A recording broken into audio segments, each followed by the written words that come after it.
Hi, I'm Margie Fink, and this is Jasmine.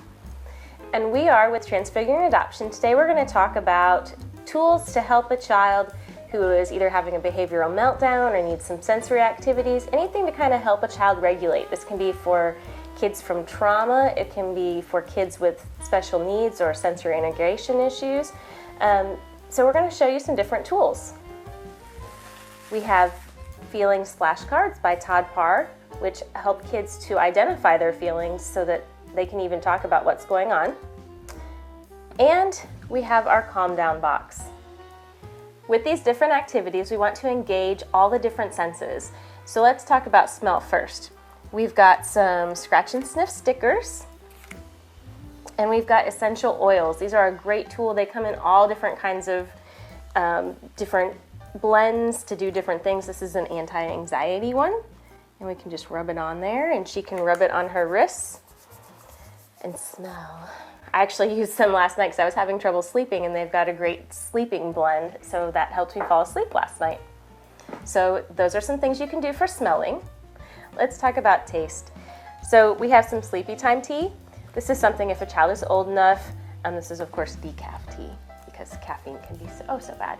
So we've got decaf Sleepytime tea just to help calm down. There's herbs in there that help a child calm down. And we have chewing gum. When you chew, it's actually a very calming activity. It engages different parts of the senses that helps you calm.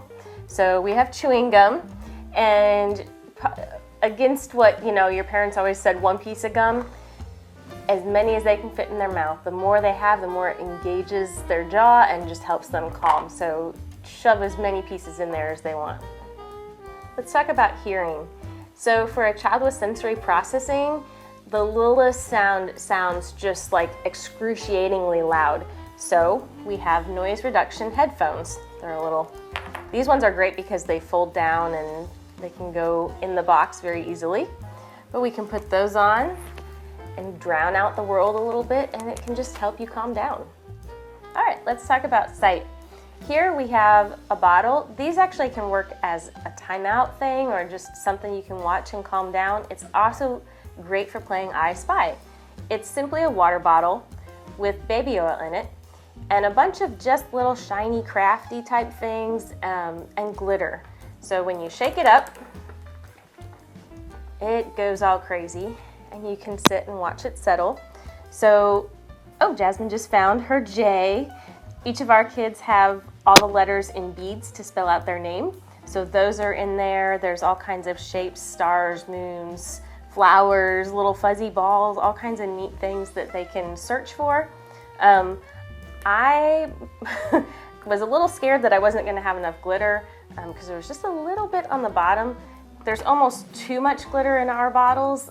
If we do this again, which I'm sure we will because this is just really fun and cool, we will reduce the amount of glitter because you almost can't find the objects unless you go like this. Another tip for these, make sure you super glue the lid on so that we don't have a big mess. But these are a lot of fun. Other things you can do is just the little sand timers where they can just watch them. There's all different types of ways you can just engage that sight. This isn't a sense per se, but what do they tell you to do when you're mad to calm yourself down? Count. Well, here we have the ultimate of big kid dot to dots. So you're engaging your brain, you can kind of get your mind off things or just be able to think and process while you count. This is definitely the big kid version. Lots of high numbers to count through to do these dot to dots. Let's talk about proprioceptive. This is a sense that a lot of people don't know about or talk about, but an occupational therapist will talk about proprioceptive input, and having something on you that's weighted we all like hugs, right? That's proprioceptive input.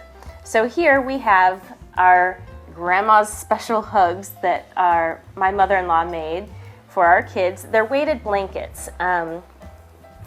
You can find all kinds of information on Pinterest on how to make these. You can buy them off Etsy or off of different sensory type sites. But they can be quite expensive. For about a quarter of the cost, you can make them. They have micro bead, these little bead poly things in them. I don't know. But these are great. She made them so one side is more of a flannel, so if they're chilly, this is cuddly. On a warmer day, this side is a little bit cooler. Our kiddos are loving these. Our little guy especially, he just loves. Grandma lives about 10-hour drive away, so going to bed with Grandma's special hug every night just really helps him to calm down, relax, do what he needs to do so he can get a good night's sleep. Let's talk about touch. This is a great sense. We can do all kinds of things with touch, can't we? There are all kinds of great fidgets that you can find. We've got some little wooden puzzles. There's a blog that we've done on fidgets that's just awesome. But in our boxes, we have pipe cleaners. They're soft, there's some texture to them, and you can just kind of move them all around. You can make things. They're just fun. We also have modeling clay. Again, you got pressure. You're pushing on something, molding it. That's a lot of pressure. It's great. We have zipper bracelets that it's just something you can just zip back and forth and do. You can get it on too, but they're they're a little hard to undo, so we won't do that now. But hers is a cute little snowflake that she can zip and unzip. Finally, we have a little tray with some shaving cream, finger paints, same type of idea. You got your hands in it, you can play in it. It's a little loud. It's a lot of fun. Just another activity to get the kids feeling and sensing through touch. So Jasmine, you've had your Calm Down box for a few weeks now. What do you think is your favorite? The things. I think the shaving cream has gotten an A+. She has also gone through all of her plastic bubbles, so I think that was a win too. So check out our fidget blog. We will definitely be writing a blog too about some of these activities that we've made and put together for you. And again, just check out some of our other blogs that help kids to regulate.